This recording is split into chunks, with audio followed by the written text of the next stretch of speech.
महानगर के कटरा थाना क्षेत्र की एक तलाकशुदा महिला को अपने पति और ससुराल वालों के खिलाफ दहेज उत्पीड़न और दुष्कर्म की रिपोर्ट दर्ज कराने के लिए थाने से लेकर मुख्यमंत्री के पोर्टल पर शिकायत दर्ज करने के बाद भी इंसाफ नहीं मिला। रिपोर्ट के लिए पीड़ित महिला दर दर भटकने पर मजबूर है। पीड़ित महिला ने गुरुवार को वरिष्ठ पुलिस अधीक्षक को अपने परिजनों संग एक प्रार्थना पत्र पेश किया, जिसमें कहा गया कि उसका विवाह 13 नवंबर 2022 को शान आलम उर्फ जुम्मा पुत्र इतवारी निवासी थाना कटघर के साथ हुआ। पिता ने अपनी हैसियत के मुताबिक 15 लाख रुपए का दान दिया, लेकिन दिए गए दान दहेज से ससुराल के लोग संतुष्ट नहीं थे और दहेज में कार और 5 लाख की मांग करते रहते थे। शादी इस शर्त पर हुई थी कि शहर में मकान लेकर रहेंगे, लेकिन पति जाने आलम, सास चुन्नी जेठ यामीन और जाने आलम शकीला पत्नी यामीन आसमा, पत्नी जाने आलम उसे आए दिन कम दहेज लाने का ताना देते, मारते पीटते और दहेज में कार और 5 लाख की मांग करते। कहते कि तुझे गांव में ही रहना होगा। इसके बाद वो अपने मायके आ गई तो बिरादरी की पंचायत हुई, जिसमें उसके पति ने कटघर थाना क्षेत्र में एक मकान किराए पर लिया, जहां वो अपने पति के साथ रह रही थी। आरोप है कि 21 मई को जेठ यामीन उसके पति के पीछे कमरे पर आ पहुंचा और जबरदस्ती उसके साथ गलत काम किया। घटना के बारे में किसी को बताने पर भुगत लेने की धमकी दी। उसने अपने पति को बताया तो पति ने उल्टा उसके साथ मारपीट की।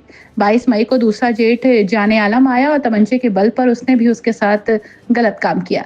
जानकारी एक बार फिर उसने अपने पति को दी तो पति ने रिपोर्ट दर्ज कराने की बात कही, लेकिन 23 मई को उसका पति 3 तलाक देकर फरार हो गया। आज तक वापस नहीं आया। प्रार्थना पत्र में यह भी कहा गया कि वो गर्भावस्था में है और अपने पिता के घर में ही रही है। इसकी शिकायत मुख्यमंत्री के पोर्टल पर भी 28 मई को की गई और 29 मई को एसएसपी के सामने पेश होकर इंसाफ की गुहार लगाई गई। 31 मई को पुलिस उसके ससुराल वालों के पास गई, लेकिन उनसे साठगांठ हो जाने पर अभी तक कोई एफआईआर दर्ज नहीं हुई। महिला ने अपने बच्चों और अपनी जान का खतरा बताया है और एसएसपी से पुनः मिलकर आरोपियों के खिलाफ मुकदमा दर्ज करके कठोर कार्रवाई। शिकायत ये है कि नाम है, मेरी शादी 13 नवंबर सन 2022 को हुई थी और जब मैं अपनी ससुराल पहुंची तो शादी के पहले ही दिन से मुझे टॉर्चर करने लगे। मेरे ससुराल वाले सभी तरीके की मांग करने लगे कि 5 लाख कैश नहीं लाई, कार नहीं लाई और मेरी जिठानी 2 जिठानी हैं, शकीला आसमा और मेरी सास है चुन्नी और मेरे 2 जेठ हैं यामीन और जाने आलम। ये सब मुझसे मारपीट करते थे और कहते थे अगर तू हमारे खिलाफ आगे चलेगी तो हम तुझे जान से मार देंगे। मेरे दोनों जेठों की मुझ पर गलत निगाह थी। जाने आलम काम पर चले जाता था और वो दोनों मेरे घर पर आते थे, कभी मेरा हाथ पकड़ते थे, कभी मेरा दुपट्टा खींचते थे। इस तरीके से मेरे साथ में विवाद करते थे। फिर मैंने अपनी माँ को खबर की, अम्मी मुझे यहाँ नहीं रहना, मेरा दिल नहीं लगता और मैं यहाँ परेशान रहती हूँ और ये लोग मुझे तंग करते हैं।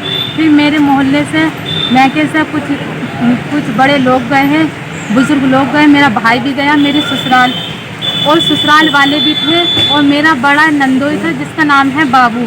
फैसला ये हुआ मीटिंग में कि हम कोहिनूर पर रहेंगे किराए के मकान पर। मैं साने आलम के साथ 1 महीना रही थी। किराए पर हमने मकान ले लिया कोहिनूर के पीछे, लेकिन मेरे दोनों जेठों को वहाँ आना जाना फिर भी लगा रहता था। 21 मई को मेरा जेठ यामीन आया था और उसके हाथ में नोकीली चीज़ थी जैसे कोई चाकू। उसने मुझको उससे डराया, धमकाया और मेरे साथ में बलात्कार किया। शाम को जब साने आलम काम करता आया, मैंने उससे शिकायत की तुम्हारे भाई ने मेरे साथ में ऐसा किया। तो साने आलम ने मुझे समझाया कि तू परेशान मत हो, मैं अपने भाई से बात कर लूँगा। 22 मई को साने आलम फिर काम पर चले गया।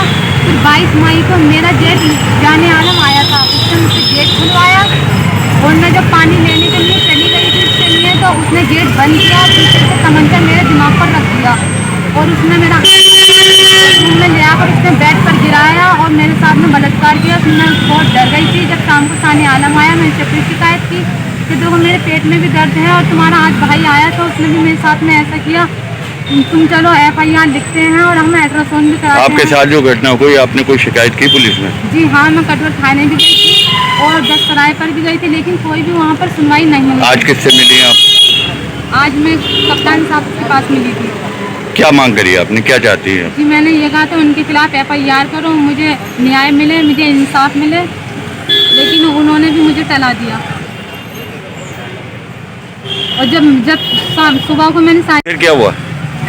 फिर जब मैंने 23 मई को सानिया आलम से कहा चलो रिपोर्ट लिखवाते हैं, लेकिन सानिया आलम ने उल्टा मेरे साथ में मारपीट की और बदतमीजी की। मैंने अपने मोहल्ले से एक बच्चे को भेजा जो मेरे भाई को या बाप को भेज देना।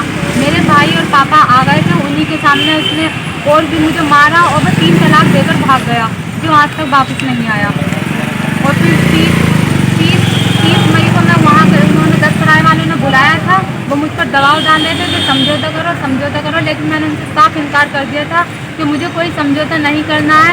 जब ये 3 तलाक दे गया तो मेरा ये कोई आदमी नहीं है, नहीं हस्बैंड, कोई नहीं है ये।